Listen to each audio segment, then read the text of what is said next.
दोस्तों, मैं निशांत त्रिपाठी यूपीएससी हिंदी के इस प्लेटफॉर्म में आप सभी का स्वागत करता हूं और आज हम लोग एनसीईआरटी क्लास 6 हिस्ट्री की पढ़ने वाले हैं। ध्यान देंगे दोस्तों, शेड्यूल आप लोगों को मिल चुका है जिसमें एनसीईआरटी की क्लास मेरे द्वारा आपकी पढ़ाई जाने वाली है। ठीक है, यहां से हम लोग क्लास 6 से क्लास 12 तक की पूरी एनसीईआरटी को देखने वाले हैं।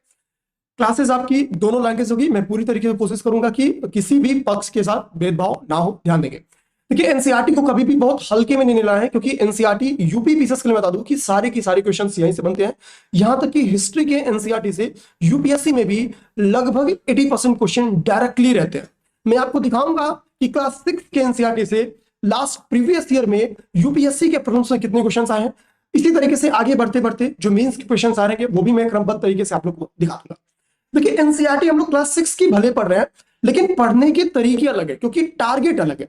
जब हम लोग क्लास 6 के एनसीईआरटी पहले पढ़ते थे तो लक्ष्य होता था क्लास 6 की जो परीक्षा है उसको क्रैक करना, उसमें अच्छा स्कोर करना। लेकिन अभी जब हम लोग एनसीईआरटी पढ़ रहे हैं तो हमारा ये लक्ष्य एकदम नहीं है कि वो क्लास 6 में फर्स्ट रैंक लाना है, ये क्लास 6 में हिस्ट्री में बहुत अच्छा स्कोर करना है। ये कदापि हम लोग का उद्देश्य नहीं है। आप लोग में से जो भी एनसीईआरटी क्लासेस देख रहे हैं, या तो वो यूपीएससी की, स्टेट पीसीएस की आप में से लोग तैयारी कर रहे हैं, तो जाहिर सी बात है कि स्टेट पीसीएस और यूपीएससी की जो अप्रोच में अंदर है, हम लोग को उस हिसाब से जाके अपनी एनसीईआरटी को पढ़नी होगी। तो मैं पूरी कोशिश करूंगा कि एनसीईआरटी का जो अप्रोच है यूपी पीसीएस और यूपीएससी का, उस अप्रोच पे जाके इस क्लास 6 की एनसीईआरटी को पढ़ाना। क्लास 6 की एनसीईआरटी अगर आप अपने से पढ़ेंगे तो आप देखेंगे कि इसको जिस हिसाब से लिंक करा गया, वो लिखा गया है एक बच्चे की तरफ। ठीक है, ताकि एक बच्चे को भी इसको पढ़ने में, जो क्लास 6 का बच्चा हो, उसको सहूलियत हो। जब वो खुद से भी पढ़े तो उसको चीजों को वो खुद से लिंक करा पाए। ठीक है, तो एनसीईआरटी ऐसी लिखी गई है कि वो बच्चा एक खुद से लिंक करा पाए। लेकिन हम लोग इससे बढ़ के, क्योंकि मैं ये मान के चला हूं कि मैं क्लास 6 के बच्चे को नहीं पढ़ा रहा हूं, आप में से लोगों की थोड़ी जो बौद्धिक स्तर है वो क्लास 6 के ऊपर है। ठीक है, तो मैं इस हिसाब से चीजों को लेकर चलूंगा।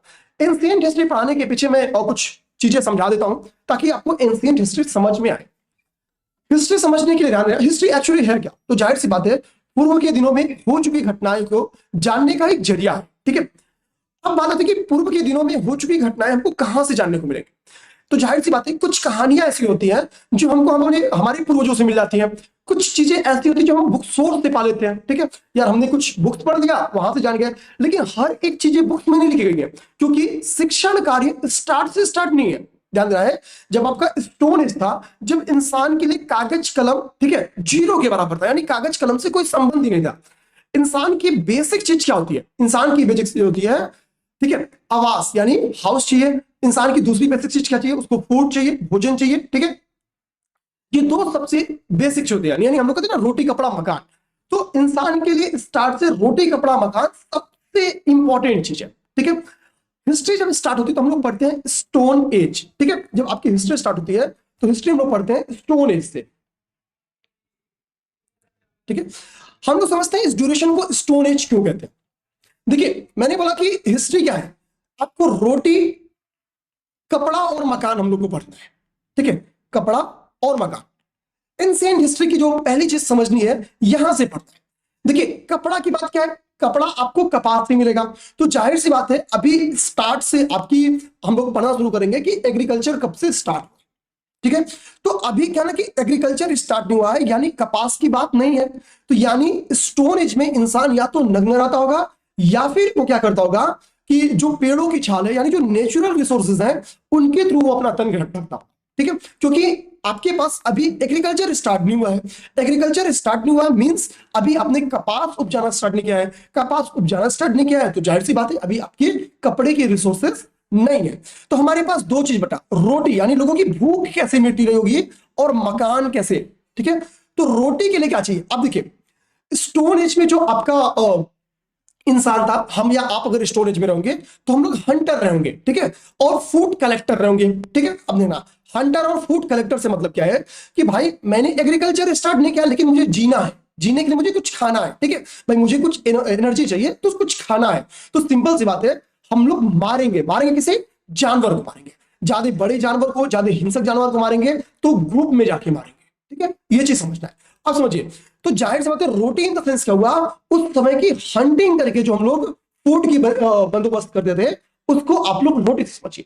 अब ये फूड का बंदोबस्त हम लोग कैसे करते थे? इस फूड के बंदोबस्त के लिए हम लोग हंटिंग करते थे, यानी हम लोग को कुछ टूल्स चाहिए। भाई शिकार करने जा रहा है तो हमको टूल्स चाहिए, और ये टूल्स किस चीज के होते थे? ये स्टोन के बने होते थे, पत्थरों के बने होते थे। तो इस तरह से आपके पड़ गया इस एज का नाम स्टोन एज, क्योंकि रोटी की व्यवस्था यानी फूड की व्यवस्था, भोजन की व्यवस्था स्टोन से मिल रही है। अब सेकंड चीज समझिए, मकान समझिए। इंसान अभी ईंट पत्थर इन ईंटों से परिचित नहीं हुआ है कि किस हिसाब से स्ट्रक्चर सके, ये सब चीजों से परिचय नहीं हुआ। ये परिचय इंसान का कब होगा? हड़प्पन पीरियड से।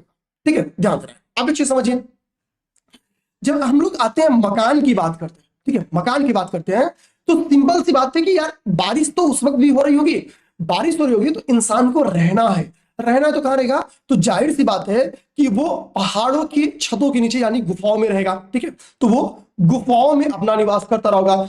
ये गुफाएं किस चीज की हैं? ये गुफाएं पत्थरों के, स्टोन्स की हैं। तो इंसान की रोटी की जरूरत और इंसान के मकान की जरूरत क्या है? स्टोन से पूरी हो रही है। यही रीजन है इस ड्यूरेशन को हम लोग स्टोन एज के नाम से जानते हैं। ठीक है, तो स्टोन एज क्योंकि है, ये चीज हम लोग समझिए। अब एक चीज समझिए, हिस्ट्री में कुछ टर्म्स आप लोग को और चाहिए। अभी मैं बुक्स में इंटर करने के पहले बुक्स पढ़ाते समय आपको चीजें समझ में आए, मैं वो चीज समझा देता हूं। देखिए दोस्तों, जब हम लोग हिस्ट्री पढ़ते हैं तो हिस्ट्री को हम लोग 3 पार्ट्स में डिवाइड करते हैं। ठीक है, एंशिएंट, मिडिवल, मॉडर्न डे। ठीक है, हिस्ट्री को और बेहतरीन तरीके से हम लोग डिवाइड कैसे करते हैं, ठीक है, उसको समझिए। ठीक है, अब देखिए हिस्ट्री की पहली फेज को हम लोग कहते हैं प्रागैतिहासिक काल। ठीक है, यानी प्री हिस्टोरिक एज या प्री हिस्टोरिक पीरियड कहते हैं हम। ठीक है, प्रागैतिहासिक काल या हम लोग इसको प्री हिस्टोरिक पीरियड्स कहते हैं। सेकंड आता है आद्य ऐतिहासिक काल। आद्य ऐतिहासिक ये होते क्या है, मैं जस्ट इसको समझा रहा हूं। ठीक है, यानी हम लोग कहते हैं इसको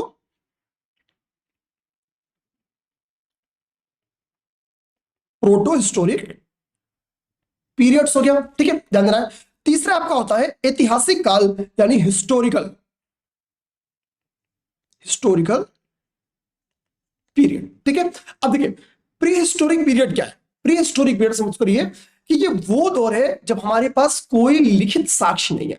ठीक है, यानी हमारे पास कोई बुक्स वगैरह या कोई ऐसे अभिलेख मिले, कुछ ऐसी स्क्रिप्ट मिले जिसमें कोई चीज लिखी गई हो, ऐसा अपने पास कुछ नहीं। यानी जब किसी ड्यूरेशन की हिस्ट्री जानने के लिए हमको पुरातात्विक सोर्सेज पे डिपेंड होना पड़ता है, यानी आर्कियोलॉजिकल सोर्सेज पे डिपेंड होना पड़ता है। उस ड्यूरेशन को हम लोग कहते हैं pre historic period. Archaeological sources क्या होते हैं, इसके बारे में भी मैं जस्ट अभी चर्चा करूंगा। तो प्री हिस्टोरिक पीरियड आप लोग समझ गए क्या होता है। तो स्टोन एज में इंसान हंटर है, भोजन की व्यवस्था कर रहा है, पेट की व्यवस्था कर रहा है, तो अभी लिखने पढ़ने की कोई बात ही नहीं आती है। तो यानी स्टोन एज जो है आपका दोस्तों, जो आपका स्टोन एज है, इस स्टोन एज को हम लोग कहते हैं प्री हिस्टोरिक पीरियड, यानी ठीक है प्रागैतिहासिक काल। अब देखिए सेकंड आता है आपको प्रोटो हिस्टोरिक पीरियड, आद्य ऐतिहासिक काल। प्रोटो हिस्टोरिक पीरियड क्या होते हैं इसको समझिए। देखिए प्रोटो हिस्टोरिक पीरियड क्या है कि भाई अपने पास सोर्सेज है, ठीक है, अपने पास कुछ ऐसे अभिलेख मिले हैं, ये देखिए कुछ ऐसे क्वाइंस मिले हैं जिसमें ये साइड साइड में कुछ चीजें लिखी गई हैं, ये कुछ चीजें लिखी गई हैं, बट अपन लोग रीड नहीं कर सकते, इसको पढ़ नहीं सकते हैं कि भाई इस पे ये किसी राजा का नाम लिखा है, तिथि लिखी है, या कोई इंपॉर्टेंट विशेषताएं उस ड्यूरेशन की लिखी है, कुछ नहीं पढ़ सकते। मैं अपने लोग के लिए काला अक्षर भैंस बराबर है, यानी कुछ नहीं जान सकते हैं। इस क्वाइंस को देख के, केवल इस चित्र को देख के बता सकते हैं कि यार ये एक इंसान का चित्र है, जिसके पास मूंछ होती थी, दाढ़ी होती थी, 3 पतिया साल पहनता था, ऐसा तैसा, लेकिन जो लिखा है आई डोंट नो। ठीक है, उसके बारे में, इसके अलावा अपने लोग कुछ नहीं बोल सकते हैं। तो अब बात समझिए, ऐसे ड्यूरेशन को हम लोग कहते हैं proto historic period. Proto historic period, इसमें आपका सिंधु घाटी सभ्यता, सेंडो पीरियड या हड़प्पन पीरियड, हड़प्पन साइट्स आती है। ठीक है, ये चीज समझना है। तीसरा आपका आता है हिस्टोरिकल पीरियड।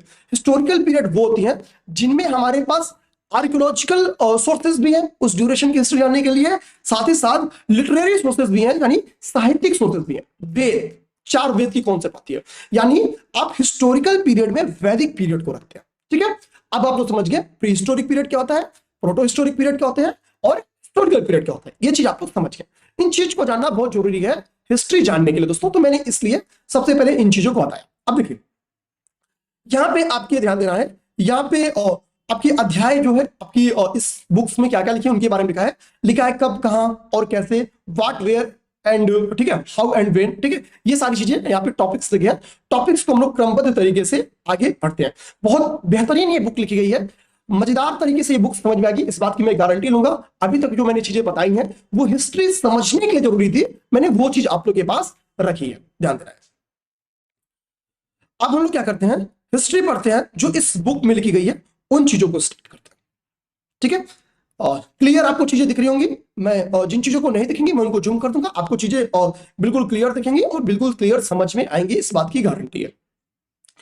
दोस्तों ध्यान देना है, ठीक है, जब हम अपने पास्ट के बारे में जानने की कोशिश करते हैं तो हम अपने पास्ट के बारे में क्या जानने की कोशिश करेंगे। देखिए बुक्स कह रहा है ये, ठीक है, एनसीईआरटी कहती है कि हम आखेट को, ठीक है, यानी जिसको हम नॉर्मली शिकारी कहते हैं यानी हंटर कहते हैं, ठीक है, अब ये कह रहा है कि पशुपाल को, ठीक है, कृषकों, शासकों, व्यापारियों, पुरोहितों, शिल्पकारों, ठीक है, इन लोगों के बारे में, ठीक है, कह रहा है कि हमको क्या करना है, जानकारी हासिल करना है। ठीक है, क्योंकि अपना जो हिस्ट्री है, जो एंशिएंट जो स्टोन एज है, ठीक है, या जो हम लोग कहते हैं हड़प्पन पीरियड है, जहां तक के बारे में हमको जानकारी केवल और केवल आर्कियोलॉजिकल सोर्सेस के दम पे मिलती है, उनके बारे में, उस ड्यूरेशन के रूलर कैसे रहे होंगे, उस ड्यूरेशन में ट्रेड कैसे चलता रहा होगा, उस ड्यूरेशन में जो ट्रेडर थे वो कैसे थे, किस चीज का ट्रेड करते थे, किस चीज का हम लोग को एक्सपोर्ट करना होता था, किसका हम इंपोर्ट करते थे, ये चीजें जानने के, ठीक है, इन चीजों को जानने के बारे में क्या है, ठीक है, ये बेसिक्स में लिखा है कि इन सब चीजों के बारे में लोग यानी पास्ट के बारे में जानने की कोशिश करते हैं, मींस इन सब चीजों के बारे में जानने की कोशिश करते हैं। ठीक है, तो ऐसा यहाँ पे कुछ पहली पैरा में ऐसा कुछ बोल नहीं रहा जो आप लोग समझ सके। ठीक है, सेकेंड पैरा के बारे में देखेंगे। सेकेंड पैरा आपको यही समझाने की कोशिश कर रहा है कि स्टोन एज का जो हमारा आरंभिक युग है, यानी आज के 20 लाख साल पहले का ड्यूरेशन, ठीक है, 20 लाख साल पहले का ड्यूरेशन, जिसको हम लोग पूरा पाषाण काल कहते हैं। ठीक है, ध्यान देना है, यानी पैलियोलिथिक एज के बारे में बात कर। अब होता क्या था, उस ड्यूरेशन में हम लोग क्या थे, हंटर थे। ठीक है, हंटर थे मींस कि हम जानवरों का शिकार क्या करते थे, हमारा जो भोजन चलता था वो जानवरों के शिकार के दम पे चलता था, यानी ठीक है, हम लोग क्या करते थे, जानवरों को शिकार किया करते थे। ठीक, और जानवरों का शिकार करके क्या करते थे, कुछ दिन तक उनको सेफ रख लेते थे, यानी हम लोग कुशल खाद्य संग्राहक थे। ठीक है, यानी हम लोग क्या थे, स्किल गैदरर थे, हम लोग कुशल खाद्य संग्राहक थे। ठीक है, तो ये चीज हम लोग की थी एंशिएंट हिस्ट्री, जिसमें हम लोग क्या थे, हम लोग अपने फूड की जरूरतें कैसे पूरा करते थे उसके बारे में। तो पैलियोलिथिक एज में बेसिकली हम लोग क्या थे, तो पैलियोलिथिक एज में हम लोग स्किल गैदरर थे, हंटर थे, इस चीज को दिमाग में रखना है, जिसको मैंने स्टार्ट में ही आपको समझा दिया। हम लोग एक जगह पे रुक के रहना स्टार्ट, यानी अस्थायी निवास कब से स्टार्ट करेंगे, जब हम लोग एग्रीकल्चर स्टार्ट करेंगे। क्योंकि एग्रीकल्चर करने के लिए क्या जरूरत है, एग्रीकल्चर करने के लिए आपको एनिमल्स की जरूरत है। एनिमल्स के लिए आपको क्या जरूरत है कि भैया हमारे पास एक बाउंड्री होनी चाहिए जहां पे एनिमल्स के फूड की व्यवस्था हो। ठीक है भाई, तभी तो हम एनिमल्स को खिलाएंगे। एनिमल वरना क्या करेगा, दूसरी जगह खाने चला जाएगा, तो हमारे पास कैसे रहेगा, क्योंकि एग्रीकल्चर के लिए हमको उन जानवरों की विशेष जरूरत है। ठीक है, तो हम लोग जब एग्रीकल्चर करना स्टार्ट करेंगे तो हम लोग अस्थायी निवास करना स्टार्ट करेंगे, अस्थायी घर बनाना स्टार्ट करेंगे। ठीक है, ध्यान देना है। अब देखिए कह रहा है कि आपको जब हम लोग पहली बार फसल उपजाना जब स्टार्ट करते हैं तो हम लोगों ने गेहूं, जौ जैसी फसलों को उपजाना स्टार्ट किया। ठीक है, यानी स्टार्ट में हम लोगों ने किन फसलों पे जोर दिया, तो हमारे जो पूर्वज थे, जो स्त्री पुरुष थे, उन लोगों ने गेहूं और जौ जैसी फसलों को उपजाना स्टार्ट किया था स्टार्ट में। ठीक है, इस चीज को दिमाग में रखना है। तो हम लोगों ने सबसे पहले किन चीजों को उपजाना शुरू किया, तो गेहूं और जौ जैसी फसलों को उपजाना स्टार्ट किया था। आगे कह रहा है, ध्यान देना है, जो आपकी विंध्य रेंज है, कह रहा है कि यहां से जो आपका विंध्या रेंज है, ध्यान देना है, यहाँ पे ध्यान देना है, कह रहा है कि उत्तर में जो आप उत्तर पूर्व में जो आपकी गारो पहाड़ियां है, देखिए यहाँ पे, ठीक है, ये आपको दिख रहा है, ठीक है, गारो पहाड़ियां, देखिए यहाँ पे आपका ये गारो हिल्स दिख रहा है, जो आपका ये गारो हिल्स वाला लोकेशन है, और ये जो आपका विंध्या वाला लोकेशन है, ये देखिए विंध्य पहाड़ियां, ये आपका विंध्य पहाड़ियां, मैं इंग्लिश में दिखा देता हूं, देखिए ये आपका विंध्या रेंज है। ठीक है, तो कह रहा है कि जो आपका गारो रेंज है, जो आपका विंध्या रेंज है, ठीक है, इन लोकेशंस पे क्या है, सबसे पहले एग्रीकल्चर का विकास। ठीक है, सबसे पहले एग्रीकल्चर का विकास हुआ, और यहां पर सबसे पहले चावल उपजाया जाता। ठीक है, चावल उपजाया जाता। एग्रीकल्चर के बारे में दोस्तों यहां पे एक वैल्यूएशन करके आपको बता दूं। देखिए सबसे पहले हम लोग मेहरगढ़, पाकिस्तान में, ध्यान देना, एक लोकेशन है मेहरगढ़, मैं अभी आपको उस लोकेशन को दिखाऊं। हम लोग मानते थे कि एग्रीकल्चर के सबसे प्रारंभिक साक्ष्य आपको मेहरगढ़ से मिले, हालांकि ध्यान देना है अब ये बदल गया है। ठीक है, यानी अब मेहरगढ़ इस प्रूफ से हट चुका है। ठीक है, अब सबसे प्रारंभिक साक्ष्य अगर आपको पूछेगा क्या मेहरगढ़ है, तो नहीं है। अगर आप में से किसी को पता होगा कि एग्रीकल्चर के सबसे प्रारंभिक साक्ष्य उत्तर प्रदेश का एक लोकेशन है, जो कि गोरखपुर के बगल में एक संत कबीर नगर नामक जिला है, उसी जिले का वो लोकेशन है। आप लोग कमेंट करके बता सकते हैं कि वो कौन सा लोकेशन है जहां से 9000 ईस्वी पूर्व के, ध्यान देना है, लगभग 9000 ईस्वी पूर्व के एग्रीकल्चर के साक्ष्य मिले। ठीक है, यानी मेहरगढ़ को किसने चैलेंज किया है, उत्तर प्रदेश के लोकेशन को। आप लोग कमेंट करके अगर आपको पता होगा तो लोकेशन को आप लोग पिन कर सकते हैं। ठीक है, हम लोग सारी चीजों को देखेंगे, अभी एकदम अनिश्चित रहना है। इस पैरे के हिसाब से जो आपकी एग्रीकल्चर स्टार्ट होती है वो विंध्या वाले रीजन में, जो गारो वाला रीजन है उस रीजन में आपकी चावल की यानी राइस की खेती स्टार्ट होती है। ठीक है, आप लोग ये इस मैप से क्या करेगा, एक बार ये सिंध नदी जो ट्रिब्यूटरी है उसको जरूर देख लीजिएगा, क्योंकि पूरी आपकी पूरी जब आप हड़प्पन पढ़ेंगे ना, जब हड़प्पन साइड पढ़ेंगे तो आपकी सिंध रिवर की जो ट्रिब्यूटरीज है बड़ा इंपॉर्टेंट है। देखेंगे ये आपकी सिंध रिवर हो गई, ये आपकी झेलम नदी हो गई, ठीक है, इसके साथ आपकी चेनाब हो गई, ये आपकी रावी नदी हो गई, ये आपकी देखेंगे सतलज नदी होगी, और इसमें आपकी आपकी आपकी ब्यास नदी मिल जाती है। ठीक है, इस चीज को ध्यान रखना है। इस मैप में हम लोग को एक चीज और क्या देखना है, एक तो नॉर्थ से साउथ जो रिवर्स का क्रम है।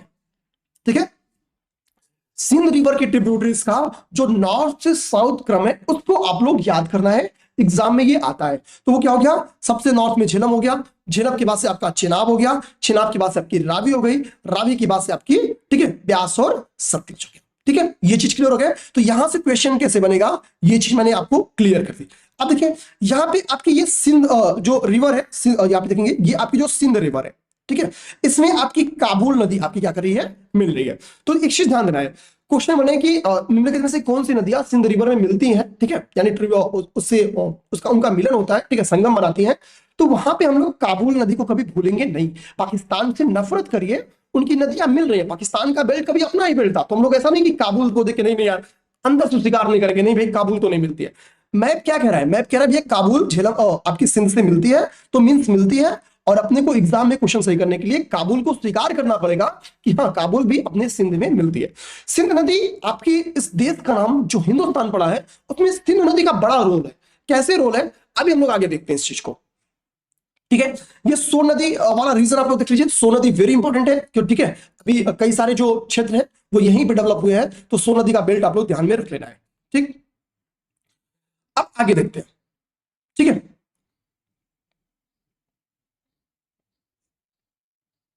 ठीक है, ये सारी चीजें आपकी हो गई।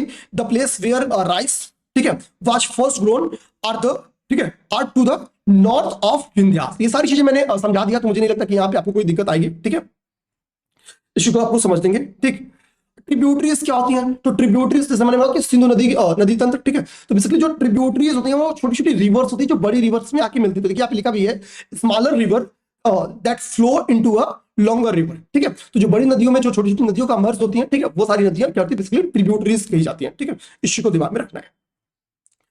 अब देखना है यहां पे कह रहा है कि गंगा और उसकी सहायक नदी जो सोन है उसका पता लगाओ। ठीक है, यानी locate the Ganga and it's tributary, ठीक है, द कॉल द सोन नदी। ठीक है, यहां पे देखिए सोन नदी के बारे में यहां पे देखिए लिखा हुआ है, सोन नदी ये देखिए फ्लो कर रही है, ये आपकी गंगा की ट्रिब्यूटरी है। ठीक है, गंगा की ये क्या है, ये आपकी गंगा नदी हो गई, ये गंगा की ट्रिब्यूटरी है, देखिए यहां पे मिल रही है। ठीक है, इसको ध्यान रखना। अब हम लोग क्यों कह रहा है कि भैया कि सोन नदी को पता लगाओ, तो जाहिर सी बात है कि हिस्ट्री में सोन नदी का कुछ रोल होगा। तो चलिए हम लोग देखते हैं यार हिस्ट्री में क्या है सोन नदी का रोल, एक बार इसको देखते हैं। कह रहा है कि भैया इस बेल्ट पे जो सोन नदी वाला बेल्ट है, इस बेल्ट में क्या हो रहा है, लगभग 4700 वर्ष पूर्व, 4700 वर्ष पहले, ठीक है, इसको जानना है, यानी लगभग 4700 ईयर एगो क्या हुआ है कि इन नदियों के किनारे कुछ नगर डेवलप किए गए हैं, कुछ नगरों का विकास हुआ है, कुछ नगर का डेवलपमेंट हुआ है। ठीक है, अब हम लोग को थोड़ा सा, ठीक है, जिन सिटीज का डेवलप हुए इन रिवर बैंक के किनारे, उनको देखने की कोशिश करते हैं, ध्यान देना है।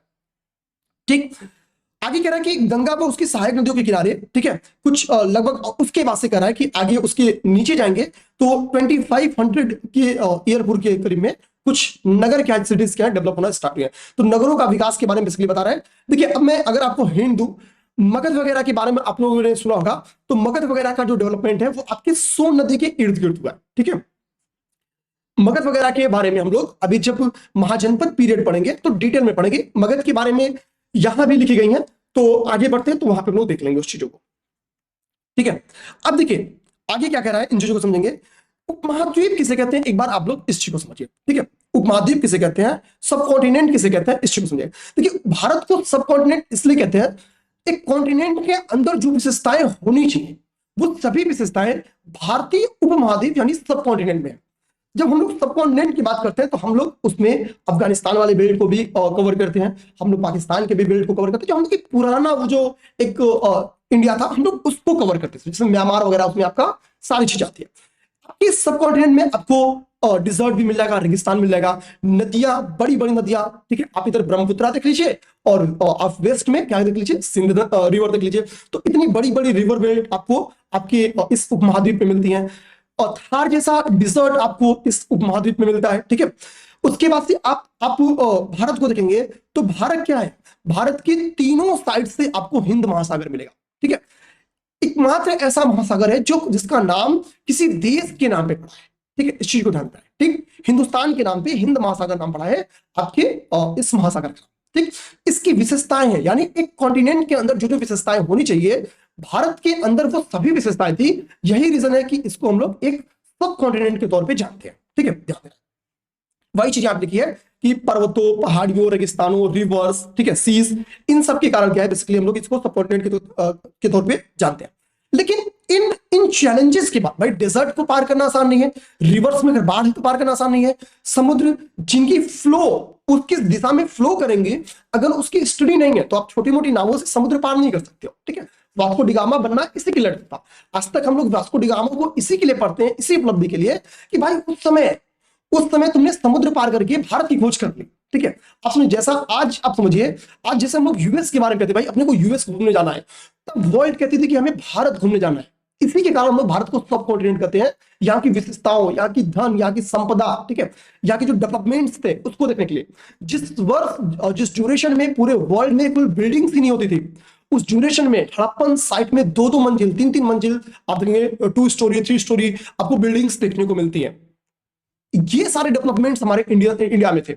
इंडिया इसी के लिए सोने की चिड़िया हुआ करता था, ठीक है। यानी कुछ रीजंस थे, आज कोई तुलना नहीं है। अगर हम लोग तब के भारत की आज की यूएसए की तुलना करेंगे तो कोई तुलना है ही नहीं, ठीक है। तब के भारत की कोई तुलना नहीं है, इस चीज को ध्यान देंगे। अभी जब आप हिस्ट्री आगे बढ़ेंगे तो आपको लगेगा यार कि वास्तव में हम लोगों ने इंडिया को बहुत पीछे कर दिया।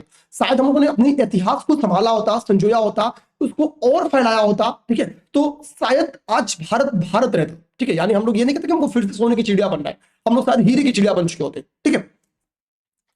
अब देखिए हुआ क्या, आगे कह रहा है कि लोग काम की तलाश में, ठीक है, या भारत की तरफ युद्ध किए, यानी सेना लेकर, ठीक है, सेनाओं के और दूसरे क्षेत्रों पे विजय करने के लिए क्या है, एक दूसरे जगहों पे आते जाते थे।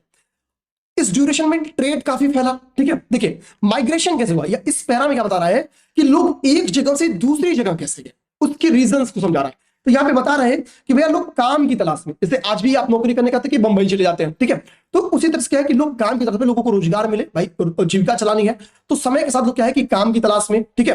प्राकृतिक आपदाएं, ठीक है, नेचुरल डिजास्टर्स मतलब हो गया कि भैया बाढ़ आ गई, ठीक है, फ्लड आ गया, या ऐसी कोई भूकंप आ गया, कोई ऐसी चीजें आ गई जिसकी वजह से लोगों को माइग्रेशन करना, ठीक है। तो ये दूसरा कारण बना कि लोगों को एक स्थान से दूसरे, यानी एक्स प्लेस से लोगों को दूसरे स्थान वाई स्थान पे जाना। तो दूसरा कारण क्या था, नेशनल जो डिजास्टर्स वगैरह है वो थे। तीसरी कारण क्या है कि भैया सेनाएं, उस ड्यूरेशन में क्या है, एंशिएंट में लोग एक दूसरे के क्षेत्रों को विजिट करना चाहते थे। विजिट करने के पीछे की भी रीजंस थे, ठीक है। भैया सब कुछ है कि हम संपन्न बने, हमारा क्षेत्र संपन्न बने, ठीक है। इसके लिए क्या है, ज्यादा से ज्यादा लैंड एक्वायर करिए, ठीक है, हमारे पास ज्यादा से ज्यादा इसके लिए सेनाएं होनी चाहिए, ठीक, हमारे पास फर्टाइल लैंड्स होनी चाहिए, ठीक है। इन सारी चीजों के लिए क्या है, लोग एक दूसरे के क्षेत्रों पर युद्ध करते थे, ठीक है। तो इस कारण से भी क्या है कि लोग एक स्थान से दूसरे स्थान तक जाते थे। हड़प्पन साइड से, हड़प्पन पीरियड से देखेंगे ट्रेड काफी अच्छी तरीके से आगे बढ़ रहा है। आगे आप हड़प्पन देखेंगे, फिर आप वैदिक पीरियड देखेंगे, उत्तर वैदिक पीरियड देखेंगे, गुप्ता देखेंगे, मौर्य देखेंगे, सब में देखेंगे ट्रेड बहुत अच्छी तरीके से बढ़ रहा है। व्यापार की सबसे अच्छी खूबी बता दें, लोग एक स्थान से दूसरे स्थान तक जाते हैं। जब लोग एक स्थान से दूसरे स्थान तक जाते हैं तो लोग केवल इंसान नहीं जाता है। जैसे मान लीजिए मैं क्या हूं, मैं साउथ चला जाऊं, ठीक है, तो मैं नॉर्थ के कल्चर को लेके भी साउथ चला जाऊंगा। अभी यूएसए में क्या है देखेंगे, छठ पूजा मनाई जा रही है, क्योंकि छठ यूएसए की नहीं है, ठीक है, लेकिन मनाई जा रही है क्योंकि हमारे जो उत्तर भारतीय हैं वो यूएसए पहुंचे तो उस कल्चर को लेके पहुंचे, ठीक है, इसी को ध्यान देना है। तो इसी तरीके से क्या है कि लोग एक एजुकेशन के लिए, ठीक है, ट्रेड के लिए एक जगह से दूसरी जगह जाते थे। इसकी हम लोग को जानकारी कैसे मिलती है? हमारे कुछ सामान कुछ दूसरी जगहों से मिल गए, ठीक है। जैसे मेसोपोटामिया में हमारे क्वाइंस मिल गए, हमारे यहाँ उपजी जो चीजें हैं वो मेसोपोटामिया में मिल गई। तो जाने तो भाई उड़ के थोड़ी मेसोपोटामिया चली गई, कोई पहुंचाया। कौन पहुंचाएगा? कोई ट्रेड करने वाला, कोई व्यापारी पहुंचाएगा, ठीक है, वही पहुंचाएगा। या सेना कोई आएगी, कोई सामान यहां से लेके चली गई, कोई तो इंसान गया होगा तो ही लेके गया होगा। तो कैसे विश्व का जुड़ाव हुआ? दूसरे देश के लोग, दूसरे राज्य के लोग हमारे यहाँ कैसे आए, हमारे यहाँ के लोग वहां कैसे गए, इस पैरा में बेसिकली इन सब चीजों पे चर्चा किया गया है, ठीक है, ध्यान देना है। तो ये यहाँ पे इंग्लिश में भी यही सारी चीजें बोली है, ठीक है, कि जो नेचुरल डिजास्टर्स हैं, जिससे फ्लड हो गया, ड्रॉट, ठीक है, सूखा हो गया, ठीक है, इन सब चीजों की वजह से क्या है, लोग एक जगह से दूसरी जगह पे, ठीक है, गए। अब देखिए नेक्स्ट जो आपका पैरा है वो क्या कहती है, उसको देखते हैं, ठीक है। नेक्स्ट पैरा कह रही है कि जो भारतीय सबकॉन्टिनेंट है, ठीक है, जो भारतीय उपमहाद्वीप है, इसकी विशेषताएं बहुत अच्छी थी, ठीक है। इसकी विशेषताएं क्या है? बहुत अच्छी थी। इसकी विशेषताओं को देखते हुए, ठीक है, इसकी विशेषताओं को देखते हुए क्या हुआ, कुछ यहां पे लोग आते हैं और फिर वापस नहीं जाते, ठीक है। कौन कौन से वो लोग थे आगे लिखी हुई है, ठीक है, आगे वो सारी चीजें लिखी हुई है।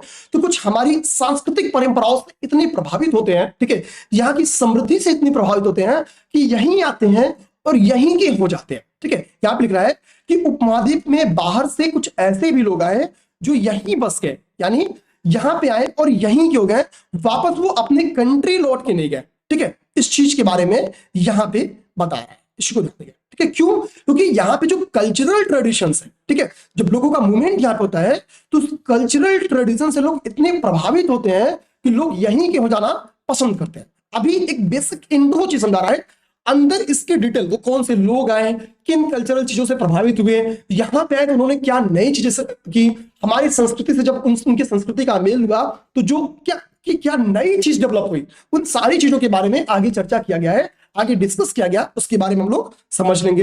अब देखिए हमारे देश का नाम इंडिया कैसे पड़ा, नेम ऑफ द लैंड, देश का नाम कैसे पड़ा, ठीक है दोस्तों। जो सिंधु नदी है ना, उसका एक नाम इंडस रिवर भी है, ठीक है, उसे इंडस रिवर ने इंडिया नाम दिया। अब देखिए क्या कह रहा है कि इंडिया शब्द इंडस से निकला है, जिसे संस्कृत में हम लोग क्या कहते थे, सिंध कहते थे, ठीक है, सिंध कहते थे, ठीक। तो इंडिया शब्द यहां पे कह रहा है कि इंडस से निकला हुआ है, जिसे संस्कृत में हम लोग क्या कहते थे, जिसे संस्कृत में हम लोग सिंधु की नदी कहते थे या सिंध कहते थे, ठीक। अब यहां पे देखिए यही चीज कहा है, the word India comes from the Indus called Sindhu in Sanskrit, ठीक है। अब देखिए तो इंडस रिवर, ठीक है, और इंडिया नाम कैसे पड़ा, यह हम समझ गए कि इंडस रिवर की वजह से इसका नाम इंडिया पड़ा। आगे एक चीज बात कर रही है कि हमारे उत्तरी पश्चिमी भाग में देखेंगे पाकिस्तान के उधर, तो आपको ईरान, यूनान, ये सारी कंट्रीज मिलेंगे, ठीक है, जैसे ठीक है।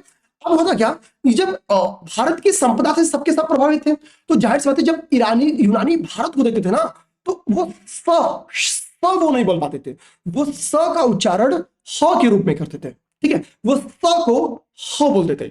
इसी के लिए वो सिंधु को हिंदू बोलते थे, और सिंधु नदी के इस पार, यानी सिंधु नदी के इस पार रहने वाले हर एक लिंग को हिंदू बोलते थे, ठीक है। और इसी कारण इस देश का नाम हिंदुस्तान पड़ता था, ठीक। तो यानी जो हिंदू वर्ड है ना, वो अपने आप में एक, हम लोग कह सकते हैं, ये कोई एक रिलीजन को संदर्भित नहीं करती है। यही कारण है कि जब देश का डिवीजन होता है तो खान अब्दुल गफ्फार खान ने कहा भी था, क्या कहा था, उन्होंने कहा था कि हिंदुस्तान का मतलब सिंधु के बिना कहां है, क्योंकि सिंधु के इस पार रहने वाला हर इंसान हिंदुस्तानी है, ठीक है। तो अगर आप इस देश का नाम हिंदुस्तान है, हम लोग सब हिंदुस्तानी है, तो आप सिंध को उधर मत दीजिए, सिंध इधर लीजिए, सिंध नदी से इधर लीजिए, ठीक है। यानी उन्होंने जो डिवीजन हुआ था उसके ऊपर उन्होंने एक तर्क लगा था, ठीक है, इसको ध्यान रखना।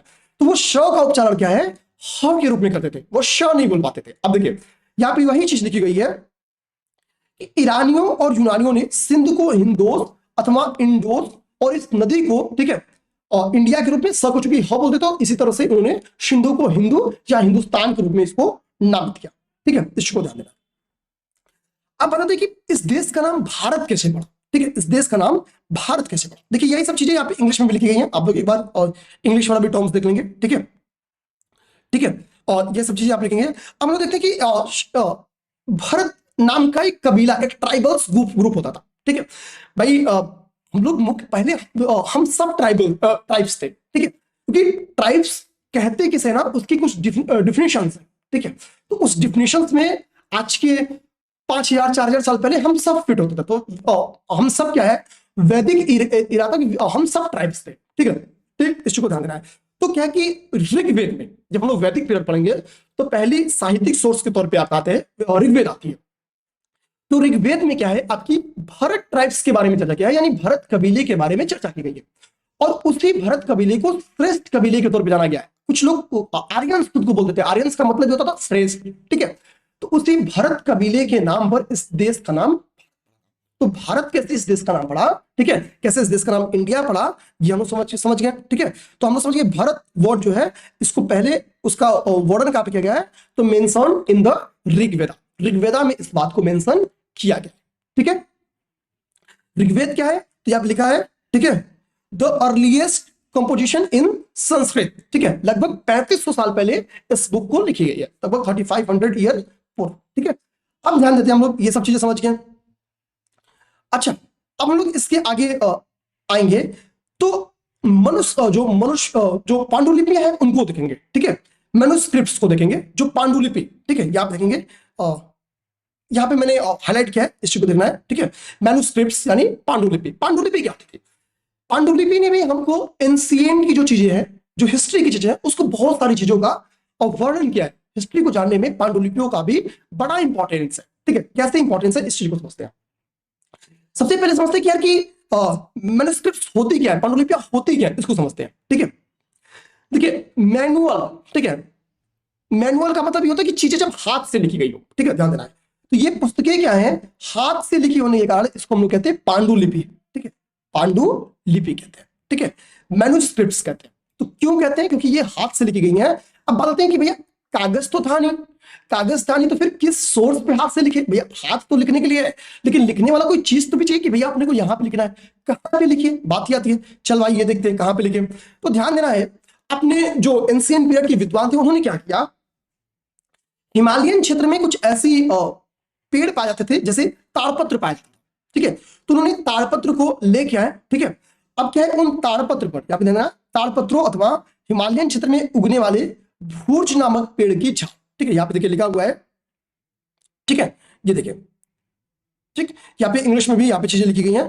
तो हुआ क्या कि हिमालयन बेल्ट्स पर जो एक भूर्ज नामक क्या है, एक पेड़ पाया, ठीक है, उसी पेड़ की जो पत्तियां थी, ठीक है, और जो उनकी छाले थी, ठीक है, उनके ऊपर क्या करते थे ये चीजें, ये सारी चीजें लिखे। आप लोग पढ़ नहीं पाएंगे ये, ठीक है, हम भी नहीं पढ़ पाएंगे, इस चीज को समझना है, ठीक है, इस चीज को समझना है। तो मैन्युस्क्रिप्ट्स होती क्या थी, ये पेपर में क्वेश्चन बन के आपके आ सकता है, तो इस चीज को आप लोग समझ गए होंगे, ठीक है,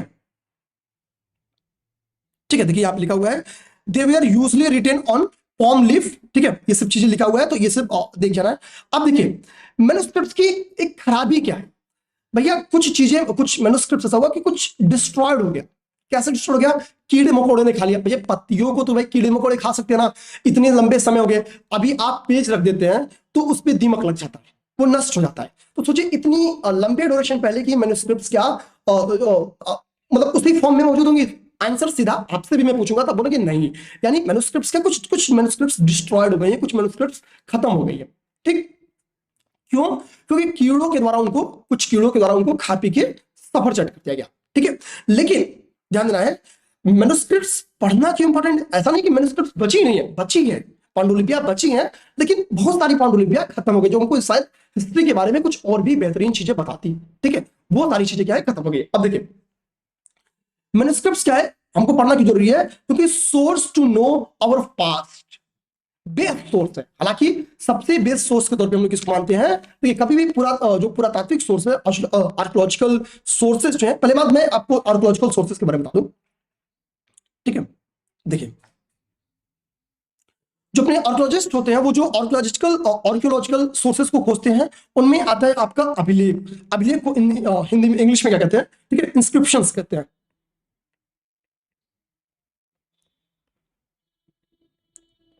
ठीक है, इंस्क्रिप्शन। थोड़ी सी इंग्लिश गलत हो सकती है, ठीक है, और मेरी इंग्लिश की मेरी सीमा है, ठीक है, मतलब टाइपिंग में कुछ गलती लिखने में हो सकती है, तो वो क्षमा करिएगा, ठीक है।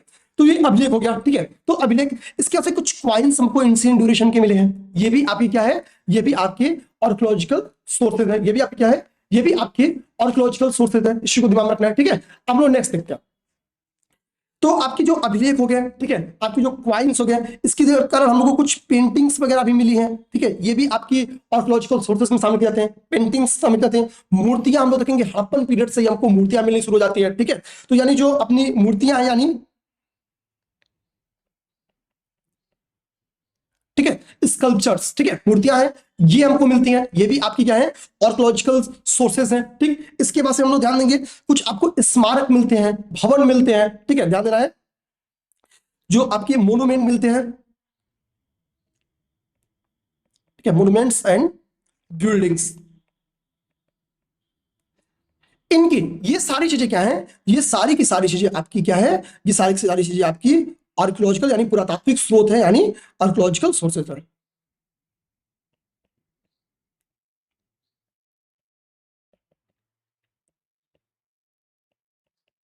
ठीक है, ये सारी चीजें। तो हम लोग कभी आर्कियोलॉजिकल सोर्सेस के बारे में वर्ड टर्म्स यूज करेंगे, तो मतलब हम लोग इन सब चीजों पे बात कर रहे हैं। इन्हीं में आपकी जो ये है, ठीक है, पांडुलिपियां हैं, ये भी आपकी आर्कियोलॉजिकल सोर्सेस के तौर पे इसको भी हम लोग शामिल कर लेंगे, स्क्रिप्ट्स, ठीक है, ये भी आपकी इसी में शामिल होती है, इस चीज को ध्यान रखना है। अच्छा, अब हम लोग थोड़ा सा जो चीज मैंने बता दिया, देखिए कि इनको क्या है कि जो कुछ जो कीड़े मकोड़े थे, ठीक है, इंसेक्ट्स थे, इन्होंने इनको क्षति पहुंचा दी है। अब ये देखिए, बात आती है कि ये जो पांडुलिपियां थी, ये किस चीजों के बारे में जानकारी बताती है, ये बड़ा इंपॉर्टेंट है, पेपर में यहां से क्वेश्चन बन के आ सकता है। ये हमको क्या है, उस ड्यूरेशन की जो धार्मिक, जो रिलीजियस मान्यताएं थी, उनके बारे में हमको, ठीक है, जो रिलीजियस बिलीव्स थे, उनके बारे में हमको क्या है, जानकारी देती है, ठीक है, रिलीजियस बिलीव्स के बारे में जानकारी देती है, ठीक है। इस ड्यूरेशन की जो राजाओं के जीवन थे, जो व्यवहार थे, ठीक है, जो प्रैक्टिसेस थे, जो राजाओं के व्यवहार थे, उनके बारे में, किंग्स के जो व्यवहार थे उनके बारे में, औषधियों के बारे में यानी मेडिसिन के बारे में, उस ड्यूरेशन की साइंस के बारे में, ठीक है, जो डेवलपमेंट्स थे, इन मैन्युस्क्रिप्ट्स के बारे में हमको इन सब चीजों से पता चलता है। यानी पेपर में क्वेश्चन बन के अगर आए कि जो पांडुलिपियां है, ये हमको केवल रिलीजियस टर्म्स के बारे में जानकारी देती है, तो आंसर होगा नो, क्योंकि गैर धार्मिक या धार्मिकेतर चीजों के बारे में, ठीक है, यानी रिलीजियस टेम्परामेंट से हटके भी चीजों के बारे में हमको जानकारियां मिलती हैं पांडुलिपियों के थ्रू, जैसे साइंस के बारे में, मेडिसिन के बारे में, ठीक है, किंग्स के कैसे जीवन थे, ठीक, उनके बारे में, जो हमारे रिलीजियस बिलीफ्स थे, इनके बारे में भी हमको पता चलता है। तो इन सभी चीजों के बारे में पता चलता है। चूंकि ये पांडुलिपि है, ठीक है, तो जाहिर सी बात है कि एंशिएंट की किसी लैंग्वेज में लिखा गया होगा, तो पांडुलिपियां मेनली यहां पे ध्यान देना है, ठीक है, यहां पे देखिए लिखा हुआ है, इनमें से कई सी ऐसी पांडुलिपियां जो अपने को संस्कृत में लिखी मिली है, ठीक है, ध्यान देना है, संस्कृत में लिखी हुई मिली हुई है, ये चीज दिमाग में रखना है, ठीक। हाँ, कुछ ऐसी भी है जिन्हें प्राकृत, तमिल, इनका भी यूज किया गया है, ठीक है, इस चीज को दिमाग रखना है। यानी टोटली संस्कृत में मिली है तो आंसर नहीं, केवल रिलीजियस जानकारियां देती हैं, ठीक है, तो नहीं, केवल रिलीजियस बिलीफ्स के बारे में नहीं बोलती हैं, अदर भी चीजों को शामिल करती है, ठीक है। अब यहां से हम लोग पढ़ेंगे अभिलेख, ठीक है दोस्तों, अभिलेख को पढ़ेंगे। अभिलेख में आप लोग हिस्ट्री में कई सारे अभिलेखों के बारे में जानते होंगे, हाथी गुम्फा अभिलेख पढ़ते हैं, ठीक है, प्रयाग प्रशस्ति अभिलेख पढ़ते हैं, ठीक है, समुद्रगुप्त का, तो हम लोग ऐसे कई सारे अभिलेखों के बारे में पढ़ते हैं। अभी इसी 6th क्लास की बुक में कुछ अभिलेखों के बारे में बहुत बेहतरीन चर्चा किया गया है, ठीक है, तो हम लोग उस अभिलेखों के बारे में कि कौन सी अभिलेख किन राजाओं से संबंधित थी, ठीक है, उनके बारे में किन राजाओं से संबंधित जानकारियां मिली हैं, ठीक है, वो सारी चीजें हम लोग देखेंगे। पहले मैं एक बेसिक इंट्रो दे दूं। देखिए, आर्कियोलॉजिकल सोर्सेस में सबसे प्रमाणित जो सोर्स माना जाता है वो आपकी अभिलेख यानी इंस्क्रिप्शंस को माना जाता है। क्यों? मैं उसका लॉजिक आपको देता हूं। ये एक्चुअली पत्थरों पर, वॉल्स पर लिखे जाते थे, ठीक है, तो जब पत्थरों पर, वॉल्स पर लिखे जाएंगे उनको अब उसमें रबड़ ले जाके मिटाया नहीं जा सकता, ठीक है, तो जाहिर सी बात है, यानी उसमें जो चीजें लिखी गई हैं बाद में उसके साथ छेड़खानी होने के चांसेस बहुत जरा सा, बहुत कम चांसेस है कि भैया अभिलेखों के साथ कुछ छेड़खानी हुई होगी। तो आंसर मिलता है यानी अभिलेखों के साथ कुछ छेड़खानी नहीं हुई होगी, बेसिक आंसर आता है, ठीक है यार, अभिलेखों के साथ, इंस्क्रिप्शन के साथ कोई छेड़खानी नहीं होगी। ये सबसे बड़ी बात है, ठीक है, ये सबसे बड़ी बात है कि निशांत ने अगर कोई अभिलेख लिखाया है तो जाहिर सी बात है गौरव सर उसमें कुछ छेड़खानी नहीं कर सकते। हालांकि अभिलेखों की भी कुछ सीमा है, कई सारे अभिलेख टूट गए हैं, ठीक है, कई सारे अभिलेख को राजाओं ने, मान लीजिए मेरे और गौरव सर में युद्ध हुआ, गौरव सर क्या मुझसे जीत गए, ठीक है, लड़ाई, अब वो गुस्सा के मारे कि मैं जो जानकारी लिखा था कि मेरा नाम ये है, मेरे पिताजी का नाम ये है, मेरे प्रेमिका का नाम ये है, और गौरव सर आए गुस्सा के तोड़ दिए, मेरा अभिलेख ही तोड़ दिए, तो मेरे सोर्सेस कोई तोड़ डाले गौरव सर, ठीक है। तो कुछ इसी कारण का है, कुछ अभिलेख क्या है कि टूट गए हैं, ठीक है, लेकिन अभिलेखों को सबसे प्रमाणित सोर्सेज के तौर पे इसलिए माना जाता है। अभिलेखों से क्या क्या जानकारियां मिलती हैं, किस राजा के द्वारा लिखाया गया है, उस राजा के बारे में, राजा जब निशान सर जब एज अ किंग जब अपनी विशेषताएं लिखवाएंगे तो मैं लिखवाऊंगा कि मैंने XYZ जगहों पे जीत दर्ज की है, ठीक है, इन लोगों को हराया है, 50 की शादियां की है, यहाँ पे शादी किया है, यहाँ पे शादी किया है, ठीक है, ससुराल से मुझे क्या क्या दहेज मिला, मैं उस पर लिखवा दूंगा कि यार मुझे ये चीज दहेज मिला, ठीक है। मैं रास्ते बनवाऊंगा, रास्ते में अपना अभिलेख चिपका, ठीक है, कि रास्ते से इस रास्ते को से जाने वाले को मुझे 2 रुपया कर देना होगा, ठीक है, ताकि जब कोई रास्ते से जाएगा तो अभिलेख पढ़ लेगा, अच्छा निशान जी को मुझे 2 रुपया टैक्स देना है, ठीक है। तो भाई मैं किंग हूं तो जाहिर सी बात है वो लोग चलना है तो भाई 2 रुपया मुझे देंगे, तो यानी उस पर जो एडमिनिस्ट्रेशन का जो सिस्टम था, प्रशासन का जो तंत्र था, उसके बारे में जानकारी मिलती है, ठीक है। राजाओं की वंशावलियां, निशान सर के बच्चे के बारे में, मेरा बच्चा जब राजा बनेगा तो उसका नाम वो लिखवाएगा कि ये मेरा पिताजी का अभिलेख है, ठीक है, ये चंद्रगुप्त का अभिलेख है, ठीक है, फिर ये बिंबिसार का अभिलेख है, ये अशोका का अभिलेख है, तो मेरा बेटा जो होगा वो अपना अभिलेख में नाम लिखवाएगा कि मेरे पिताजी ने तो ये चीज देखा था, मैंने ये जीता, पिताजी तो मेरे 50 शादी की थे, मैंने 75 शादी किया, उससे ज्यादा बढ़ के, ठीक है, तो वो सारी चीजें लिखवाएगा। तो यानी अभिलेखों, इंस्क्रिप्शन से हमको उनकी वंशावलियों के बारे में भी जानकारी मिलती है, ठीक है। और क्या, मान लो कि भैया मैं ये भारत है, ठीक है, ये आपका भारत है, अब क्या है कि मेरे एक अभिलेख यहां मिल गया, ठीक है, मेरा एक अभिलेख यहां मिल गया, मेरा एक अभिलेख यहां मिल गया, मेरा एक अभिलेख यहां मिल गया। इससे पता चलता है कि निशान छोटा मोटा राजा नहीं था भैया, उसकी पकड़ यहां तक थी, उसकी पकड़ ईस्ट में यहां तक थी, साउथ में यहां थी, नर्मदा के ऊपर तक इसकी पकड़ थी। तो मुझे पता चला बहुत बड़ा साम्राज्य का राजा रहा, ठीक है, यानी किसी क्षेत्र का विस्तार कितना हुआ है। अशोक के अभिलेख अगर डिफरेंट डिफरेंट एरिया से मिले हैं तो वो बताता है कि अशोक की बाउंड्री, उसके साम्राज्य की बाउंड्री कितनी बड़ी रही होगी, ठीक है, ये सब चीज समझिएगा।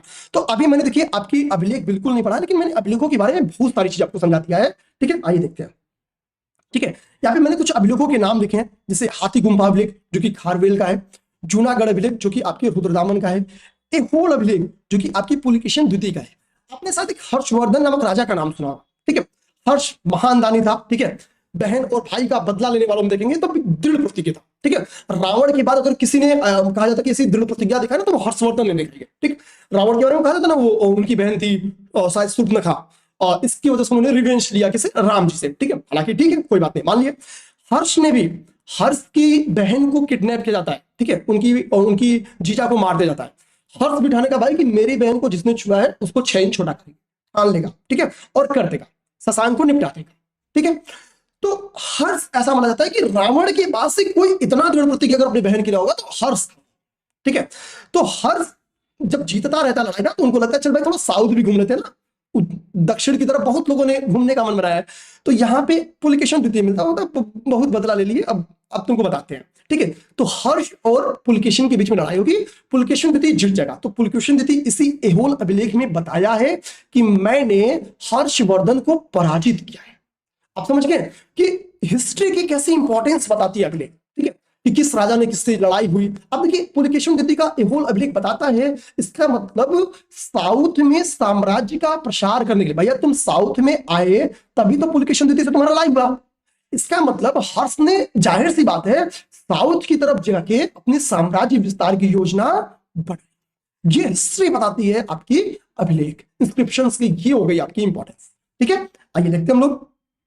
अब देखिए इंस्क्रिप्शंस के बारे में कुछ बेसिक इंफॉर्मेशन यहाँ पे लिखा गया है कि कैसे कैसे विवरण थे, किन किन जगहों पे लिखे जाते थे, तो ये सब चीजें मैंने आपको बता दिया है, ठीक है।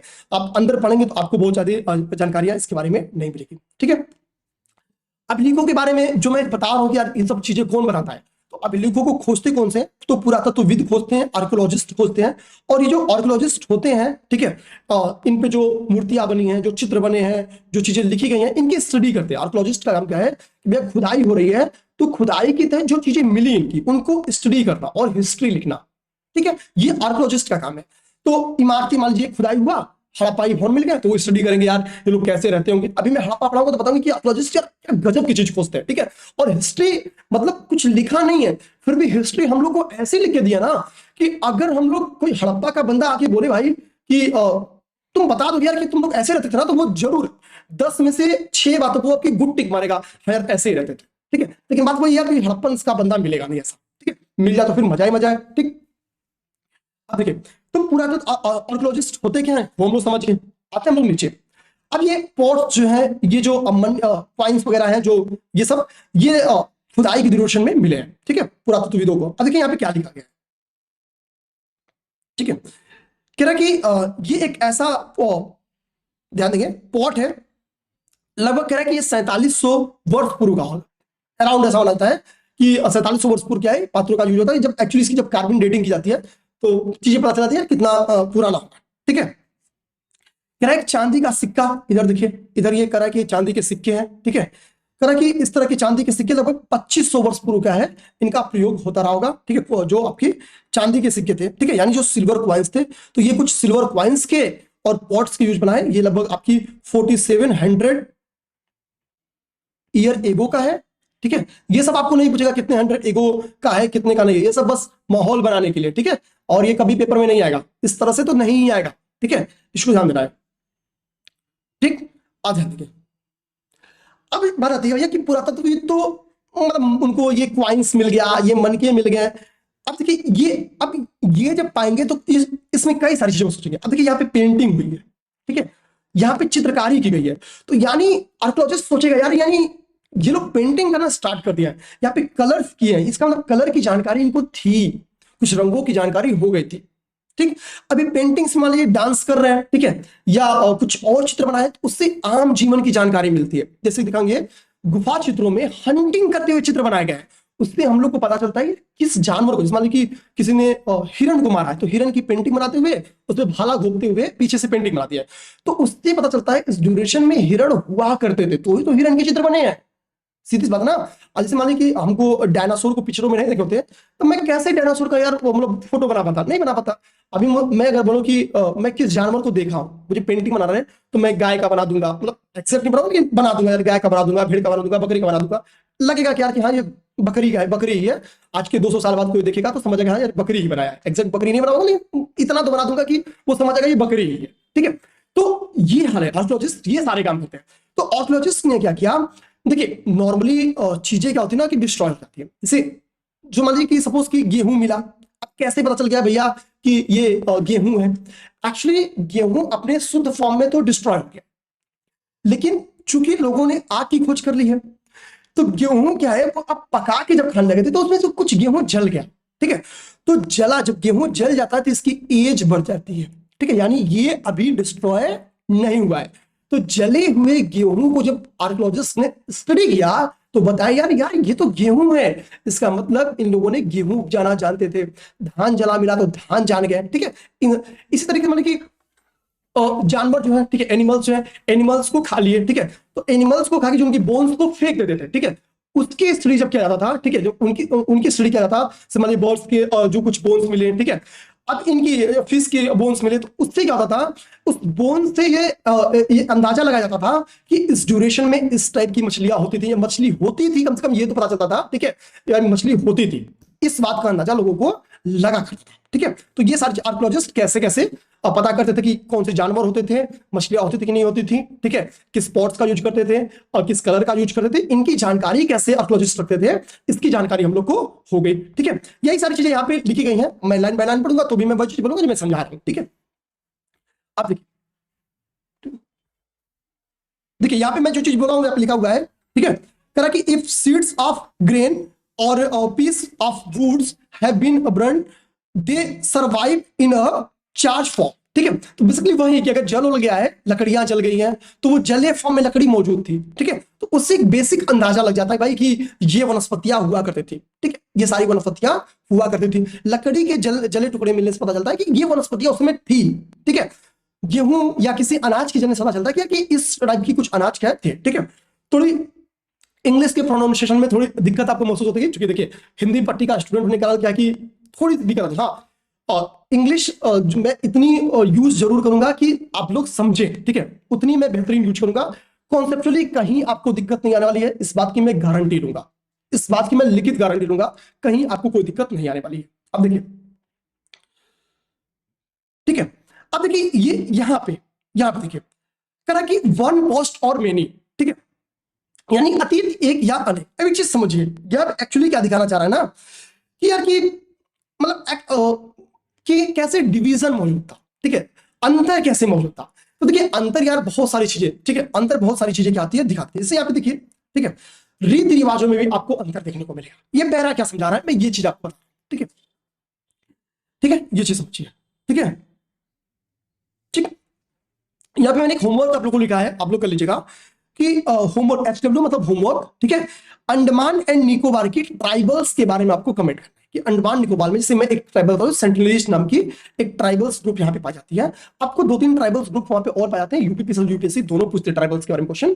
आप लोग कमेंट करना कि यार ये ट्राइबल्स आपकी अंडमान निकोबार में पाई जाती है, ठीक है। अब देखिए जो आपका अंडमान आइलैंड है, ठीक है, उसके बारे में समझते हैं, ठीक है। देखिए इसमें क्या, इस पैरा में क्या समझा रहा है मैं आपको बता दूं।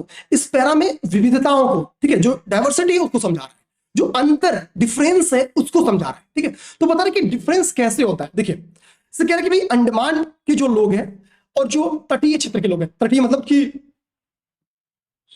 ठीक है, जो रिवर बैंक के किनारे रहने वाले लोग हैं, जो सी बैंक के किनारे रहने वाले लोग हैं, उनके बारे में, उनकी लाइफ स्टाइल में चेंजिंग जरूर होती है, ठीक है। क्योंकि तटीय क्षेत्र के लोग यानी रिवर बैंक्स के लोग क्या है, खाद्यान्न का उत्पादन, फूड्स का प्रोडक्शन कर सकते हैं, तो वो उस हिसाब से रोटी चावल दाल ये सब खाएंगे। लेकिन ट्राइब जो अंडमान है, ठीक है, वहां पे ट्राइबल्स लोग हैं, वो बेसिकली क्या करते हैं, ध्यान देंगे यहाँ पे देखिए लिखा हुआ है कि अंडमान द्वीप के अधिकांश लोग अपने भोजन कैसे करते हैं, फिश, ठीक है, अपनी जो भोजन है उसको फिश पकड़ के, मछलियों को पकड़ के या शिकार करके, हंटिंग करके, ठीक है, फल फूल का संग्रहण करके, ठीक है, जो फ्रूट्स वगैरह है, ठीक है, उसका संग्रहण करके इनको खा के अपना भोजन करते हैं। तो आपको डिफरेंस दिखा अंडमान से और तटीय जो मुख्य लैंड है, मेन लैंड है, उनके बीच का डिफरेंस दिख गया। तो ये लोकेशन के आधार पे अंतर है। या हमारे यहाँ अगर चावल ज्यादा पाया जाएगा तो हमारी भोजन मेनली चावल पे बेस्ड रहेगा। किसी के यहाँ अगर गेहूं ज्यादा पाया जाएगा तो उसकी मेन फूड क्या होगी, गेहूं जाएगी। जैसे हमारे यहाँ नॉर्थ इंडिया में रोटी सब्जी दाल चावल है, साउथ इंडिया में वही इडली डोसा, ठीक है, ये सब चीजें हैं। तो वहां की प्रोडक्शन के हिसाब से वो उनकी डेली यूज की चीजें है, हमारे प्रोडक्शन के हिसाब से हमारी डेली यूज की चीज है, ठीक है। इस चीज को ध्यान देंगे, ठीक है, ध्यान देना है। अब देखिए, ठीक है, इस पैरा को पढ़ेंगे। इस पैरा में कह रहा है कि इस भेद के, यहाँ पे तो एक भेद की किस टाइप का डिफरेंस है क्या बता लगेगा, यहाँ पे नीचे नीचे किस टाइप का डिफरेंस है वो बता रहा है। क्योंकि भाई जो किंग्स थे, जो बड़े बड़े समृद्ध लोग थे, व्यापारी थे, भूमिधारी लोग थे, इन लोग ने क्या भैया कुछ चीजें तो लिख ली है। देखिए आप लिख रहा है कि जो शासक वर्ग था, जो रूलर वर्ग था, इनके पास्ट में किए जो इनके विजय हैं उनके बारे में तुमको क्या है, इन्होंने पर्याप्त जो जानकारियां हैं, ठीक है, इंफॉर्मेशन है वो तो दिए हुए हैं, ठीक है। लेकिन यही कारण है कि क्या है कि हम इन शासकों, इन रूलर्स के बारे में या इन रूलर्स के द्वारा जो लड़ी गई वार्स हैं उनके बारे में जानते हैं। क्यों? क्योंकि इन्होंने लिखा हुआ है, उसका लेखा जोखा कहीं इंस्क्रिप्शंस में लिखवा दिया, किसी बुक्स में लिखवा दिया, तो उसके बारे में जानकारी है, मतलब हम सब जानते हैं, ठीक है। लेकिन जो जो नॉर्मल हंटर है, एजुकेशन से कोई मतलब नहीं है, वो कहां लिखेगा कि आज मैंने मुर्गा काटा था, बिल्कुल नहीं लिखेगा, ठीक है। मुर्गा काट के खोज के काट के खाएगा या किताब में लिखेगा भाई कि 22 तारीख को मैंने इस मुर्गा काटा था, ठीक है, बिल्कुल नहीं लिखेगा, ठीक है। मछुआरे भैया दिन भर का काम है, आज की तरह थोड़ी ना कि एडवांस टेक्नोलॉजी है, फेंके जाल और खींच लिए, एक प्लानिंग होती थी, ठीक है। तो इनके बारे में जो फॉर्मर्स थे, जो ये पशुपालक वर्ग था, ठीक है। अब ये क्या है, ये लोग क्या है कि अपनी हिस्ट्री को नहीं लिखे थे। ये जो ग्रुप्स है ये नॉर्मली इनके बारे में कोई लेखा जोखा नहीं है, यानी इनके बारे में हमको कोई जानकारी नॉर्मली नहीं मिलती है। क्यों? क्योंकि कोई लेखा जोखा इनके बारे में है ही नहीं, ठीक है, ठीक है। यानी जो ऑर्डिनरी पीपुल्स हैं इनके बारे में हमारे पास जनरली कोई ऐसी लिखित चीजें नहीं है, तो जानकारी मिलते हैं। इनके बारे में हमको नॉर्मली जो जानकारी, जो आपकी ऑर्डिनरी पीपल्स हैं, ठीक है, जो नाटक वगैरह ना वहां से जानकारी मिल जाती है।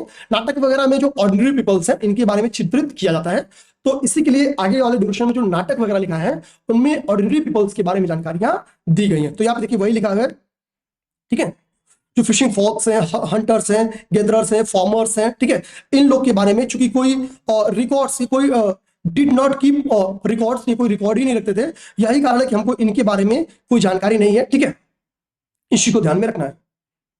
तो जाहिर सी बात है जब इनके पास कोई लेखा जोखा नहीं है तो हमको इनके बारे में जानकारी चाहिए तो कैसे मिलेगी? तो इनके बारे में जानकारी हमको कौन देगा? आर्कियोलॉजिस्ट देंगे, ठीक है। कौन देगा?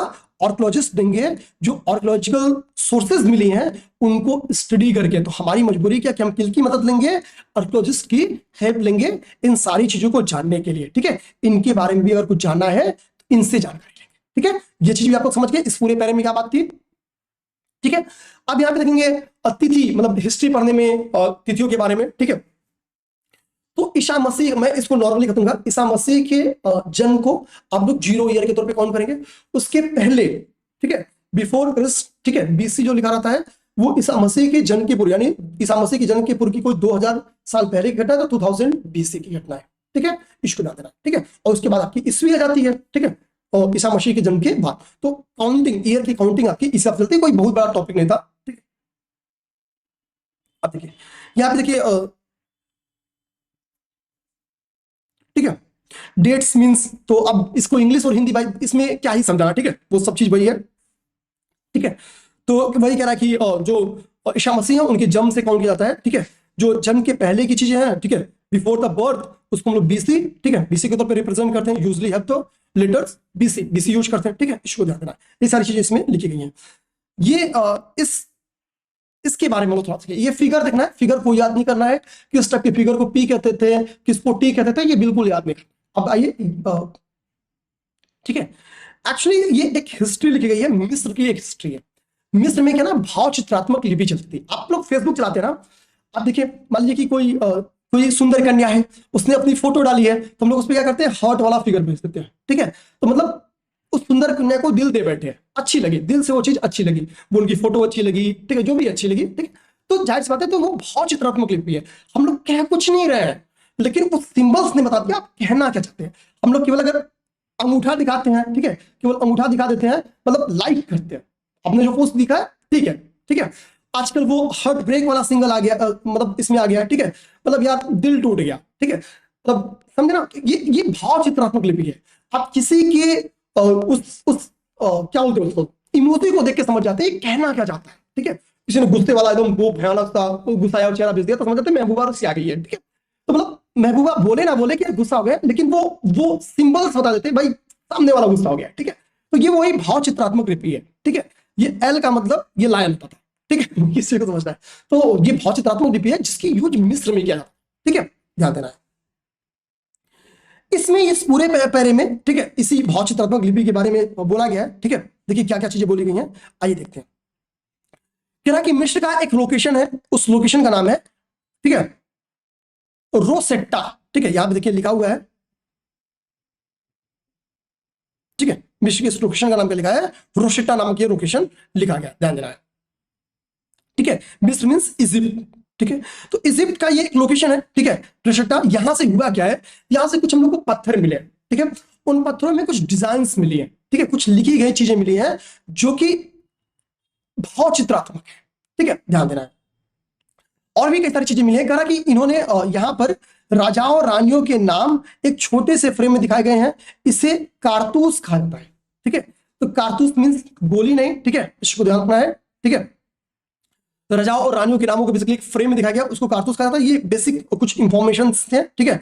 और जो फिगर्स वगैरह मिले हैं उनके बारे में यहाँ पे शेर को, ठीक है, किस अक्षर से दिखाते थे, चिड़िया को किस अक्षर से दिखाते थे, ये सारी चीजें यहाँ पे लिखी गई है। क्योंकि उस जो फ्रेम मिला है, ठीक है, उनमें कुछ ऐसी भाव चित्रात्मक लिपियां लिखी गई थी। तो यहाँ पे क्वेश्चन यही पूछ सकता है कि कारतूस निम्नलिखित में से किस चीज से, इतिहास में कारतूस वर्ड निम्नलिखित में से किस चीज से संबंधित है। तो ध्यान देना है, मिस्र में, ठीक है, जो राजाओं और रानियों के एक छोटे से फ्रेम में दिखाया जाता था, ठीक है, उसको हम लोग, उस फ्रेम को हम लोग नॉर्मली कारतूस के नाम से जानते थे, ठीक है। इसमें कुछ और आपको नहीं याद करना है। तो आपकी पहली चैप्टर इस तरह से। अब यहाँ पे कुछ क्वेश्चंस हैं, ठीक है। अब यार मैंने एक एक चीज गारो पहाड़ी के बारे में मैंने दिखाया है कि यार यहाँ पे एंशिएंट पहली बार क्या है, आपकी जो एग्रीकल्चर के साक्ष्य क्या है, आरंभिक कृषि के साक्ष्य आपको यहाँ से मिले हैं, सारी चीजें मैंने आपको पढ़ाया है। मैं उम्मीद करूंगा कि ये सब चीजें आप लोग कर जाएंगे, ठीक है। गंगा और सोन नदी के बीच में क्या है, नगरों का उद्भव होना स्टार्ट हुआ था, मैंने बताया आपको, ठीक है। तो प्रथम नगरों का इधर उद्भव होना स्टार्ट किया था, ठीक है। ये सब चीज आप लोग बता सकते हैं, ठीक। तो इसको आप लोग देख लेंगे, ठीक है। 2500 पूर्व ईस्वी पूर्व के नगर क्या है, यानी हड़प्पन साइट्स की बात कर रहे हैं, ठीक है। क्योंकि मगध आपका क्या है, ठीक है, मगध आपका पहला बड़ा राज्य है, ठीक है। मगध के बारे में बता दूं, आपकी जो सोन नदी वाला बेल्ट है ना, जो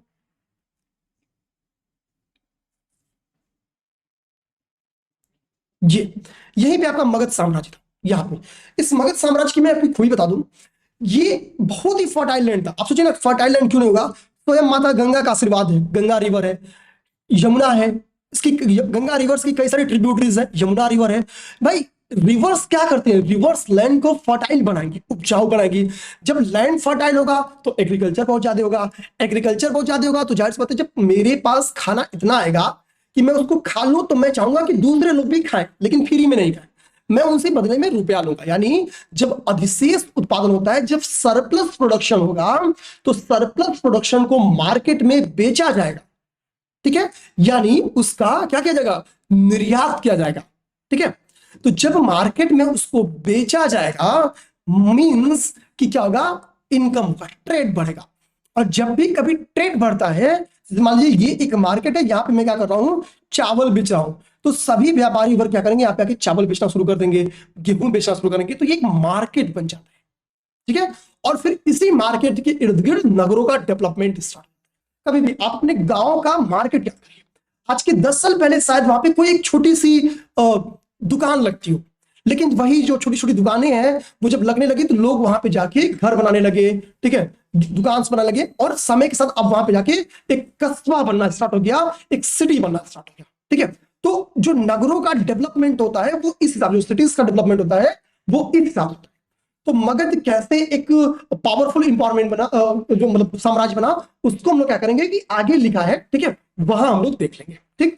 अब हम लोग आते हैं नेक्स्ट टॉपिक पे, नेक्स्ट टॉपिक पे आते हैं, ठीक है।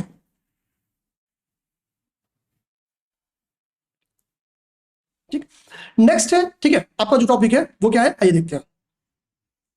ये आपकी इंग्लिश मीडियम वाला जो बुक है, ठीक है, वहां पे ये एक और मैप है, आप इस मैप को देख लेंगे। हिंदी मीडियम वाले बुक में ये मैप नहीं थी, ठीक है, इंग्लिश मीडियम वाले बुक में ये मैप है, इसको देखते हैं। बेसिकली इसमें अच्छा, ठीक है, इसमें बेसिकली क्या है ना कि इंडिया का पॉलिटिकल मैप दिखाया गया है, ठीक है, इंडिया का पॉलिटिकल मैप दिखाया गया है। यहाँ पे देखिए, इसमें याद क्या करना है, आप ये याद कर लिए कि सी से कितनी बाउंड्री, कितनी स्टेट की बाउंड्री टच होती है। तो देखेंगे यहाँ पे, गुजरात पहला स्टेट, महाराष्ट्र दूसरा स्टेट, ठीक है, कर्नाटका तीसरा स्टेट, गोवा चौथा स्टेट, केरला पांचवा स्टेट, ठीक है, तमिलनाडु छठवां स्टेट, यहाँ पे आपके देखिए आंध्रा, ठीक है, आंध्र आपका सातवां, उड़ीसा आठवां, वेस्ट बंगाल नौवां। तो कुल 9 स्टेट क्या है आपकी सी से बाउंड्री बनाती है, ठीक है। तो कितनी स्टेट बाउंड्री बनाती है? तो 9 स्टेट, ठीक है। गुजरात 1, महाराष्ट्र 2, गोवा 3, कर्नाटक 4, केरला 5, तमिलनाडु 6, आंध्र 7, उड़ीसा 8, वेस्ट बंगाल 9। दूसरी क्वेश्चन बनती है कि सबसे बड़ी बाउंड्री किसकी है? तो भैया हमको पता, बचपन में पढ़ते हैं कि सीधी रेखा और टेढ़ी मेढ़ी रेखा में सबसे बड़ी रेखा कौन होती है? टेढ़ी मेढ़ी रेखा होती है। अब इन स्टेट्स में देखो कि किसकी बाउंड्री टेढ़ी मेढ़ी है, तो बाउंड्री टेढ़ी मेढ़ी, ठीक है, यानी जिगजैग मोशन में किसकी है? वो है गुजरात। जब गुजरात की बाउंड्री टेढ़ी मेढ़ी है, यानी जिगजैग पोजीशन में है, इसका मींस गुजरात की जो तट है, ठीक है, जो बाउंड्री ऐसी बाउंड्री है, वो ज्यादा होगी अदर स्टेट की तुलना में। तो ये आपको एक और आंसर मिल गया, ठीक है। यहां पे देखिए कौन कौन से देश के साथ हम बाउंड्रीज बनाते हैं। तो यहां पे देखेंगे हमारा बाउंड्री पाकिस्तान के साथ, जो स्थलीय बाउंड्री है, जो लैंड बाउंड्री है, ठीक है। यहां पे एक आपकी बाउंड्री, यहां पे आपकी अफगानिस्तान के साथ है, यहाँ आपकी चाइना के साथ है, यूपी के साथ भी एक बाउंड्री बनाता है कौन? नेपाल, नेपाल के साथ बाउंड्री है, यहाँ भूटान है, भूटान के साथ बाउंड्री है, यहाँ म्यांमार के साथ बाउंड्री है, यहाँ बांग्लादेश के साथ बाउंड्री है। तो कुल कितनी देशों के साथ हमारी बाउंड्री है? तो पाकिस्तान 1, अफगानिस्तान 2, चाइना 3, नेपाल 4, भूटान 5, म्यांमार 6, बांग्लादेश 7। तो 7 ऐसे कंट्रीज हैं जिसके साथ हम लैंड बाउंड्री बनाते हैं। क्या बाउंड्री बनाते हैं? Land boundary. अब बताती भैया वो कौन सा देश है जिसके साथ हम लोग सी बाउंड्री बनाते हैं। तो यहाँ पे देखिए गुजरात से थोड़ा सा आपका वो टच होता है पाकिस्तान, ठीक है, हम लोग कह सकते हैं पाकिस्तान से भी, हालांकि डायरेक्टली बाउंड्री सी बाउंड्री टच नहीं है, लेकिन यहाँ पे देखिए अब यहाँ पे बांग्लादेश से डायरेक्टली आपका बाउंड्री टच है, ठीक है। अब देखिए इधर भी कोई देश ऐसा है, ठीक है, इधर भी कोई देश ऐसा है जिसके साथ हम लोग बाउंड्री बनाते हैं, होमोग, ठीक है, ध्यान देना है। यहां से हम लोग का सेकेंड जो चैप्टर है वो है आखेटक एवं खाद्य संग्राहक, ठीक है, से भोजन उत्पादक तक, ठीक है। तो ध्यान देना है कि जो अब तक हम लोग फूड कलेक्टर थे, अब हम लोग जो फूड प्रोड्यूसर बनेंगे, ठीक है, यानी अब भोजन के उत्पादक बनेंगे। इस चैप्टर को हम लोग सेकेंड नंबर में देखेंगे। आज एक ही चैप्टर हम लोग भले देखे हैं, लेकिन मैंने पूरी हिस्ट्री एक बार आपको समझा दी है। हिस्ट्री में आगे बढ़ेंगे कैसे, तो सूर्य के 20 मिनट चूंकि वहां निकल गया है, जो इसमें नहीं लिखा था वो चीज समझाने में, ठीक है। तो आज की 20 मिनट की चूंकि क्लासेस एक वो बैकग्राउंड था ताकि आपको हिस्ट्री में समझ विकसित हो सके, ठीक है। नेक्स्ट जो आपकी क्लासेस होंगी इसमें स्पीड थोड़ी तेज रहेगी। मैं 4 क्लास में मेरा टारगेट है कि मैं आपकी एनसीएन की 6वीं क्लास खत्म कर दूंगा, 4-5 का तो देख लीजिएगा, ठीक है। तो चलिए फिर, जय हिंद, जय भारत।